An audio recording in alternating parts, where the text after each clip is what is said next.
Abortion is a topic of much debate within America, whether it's in casual conversation or in policy and lawmaking. If you're not living in Iraq, you've probably heard some opinions or laws made about abortion. So I want to discuss what abortion is and arguments that people give both against and in favor of abortion. But first, we need a solid definition of abortion to even start anywhere to begin with. But let's get the more poor definitions out the way. So, a very poor definition of abortion. Um, so, definition one, abortion is the murder of an unborn baby or child. So firstly, murder has the understood, implied meaning or connotation of a wrongful killing. Like you would say if an axe was going around, murdering people who were innocent. That a murder is like a wrongful killing. Them doing that is wrong. So it kind of implies a morality to abortion. Um, the unborn baby or child. Abortion is specifically about fetuses rather than babies or children. They are not yet at that stage that it just doesn't fit. And the definition two is a bit better, but it is the part of termination. Abortion is intentional. It is for the sake of ending a pregnancy, but termination is a bit vague. It could make someone ask, "What do you mean by that?" And when it comes to definitions, you want to be very overt and clear. Just get to the point. So a much better definition, it builds upon the second, not so great one, is an abortion is the intentional killing of a fetus to end a pregnancy. So this is very overt, very to the point. It's an intentional killing, which would initially, because killing is initially, we do not think of killing in a good light when we hear the word, but there are neutral kinds of killing. Killing bacteria has nothing to do with someone's moral attitudes. They're simply, sanitizing the area.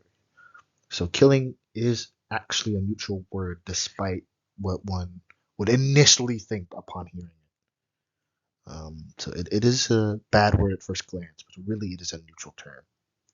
And killing is straight to the point. It is understood exactly what that means and entails. There is no ambiguity as to what is being done to the fetus for the sake of ending the pregnancy. There's no ambiguity. Everyone's on the same page. It's very clear. So now that we have that definition, we need to look at the arguments that are given both in favor of abortion and against it.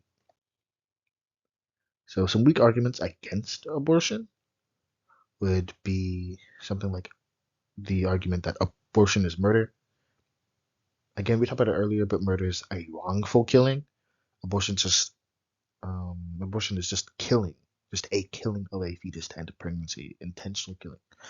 So this definition uses murder instead, and it's not very neutral. It assumes that the person is wrongfully killing a fetus. And then second, abortion is the killing of babies and children. Again, abortion is about fetuses, not babies or children. Even though they are biologically human, they are not at that stage.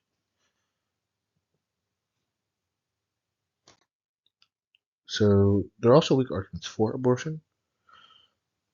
So the first would be such as abortion is a personal choice. Generally, things are not called a personal choice for actions of consequence, real consequence, or that could um, even cause harm, depending on what it is. If you were to murder someone, no one would call that a personal choice. That would be a bit outlandish to use, an outlandish phrase to use. So, personal choice is also a word used for things that are just kind of harmless, innocuous. Wearing a certain color would be a personal choice compared to deciding to do the intentional killing of a fetus. That is very different than something that would just be deemed a personal choice. And then women have a right to abortion. This kind of assumes a moral imperative, so like a moral must to have abortion, and that's not very helpful. It assumes that abortion is just immediately the right thing to do, and we want to be very. You want your arguments to lead to a conclusion, of course, but you don't want to just assume. These are all both for and against. All the arguments we looked at are question-begging arguments. It just assumes the premises to the conclusion. It just assumes abortion is either wrong or right without giving the premises or reasons as to why you would think abortion is wrong or right. It just assumes that it is such. So the next time such topics come up, whether in conversation or especially in politics and lawmaking, pay attention to how they define abortion because the definitions could be very different. It could be vague definitions. So pay attention to how abortion is defined because that will impact how they even approach it.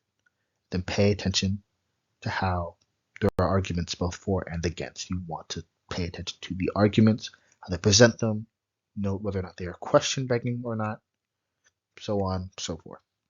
Thank you for watching.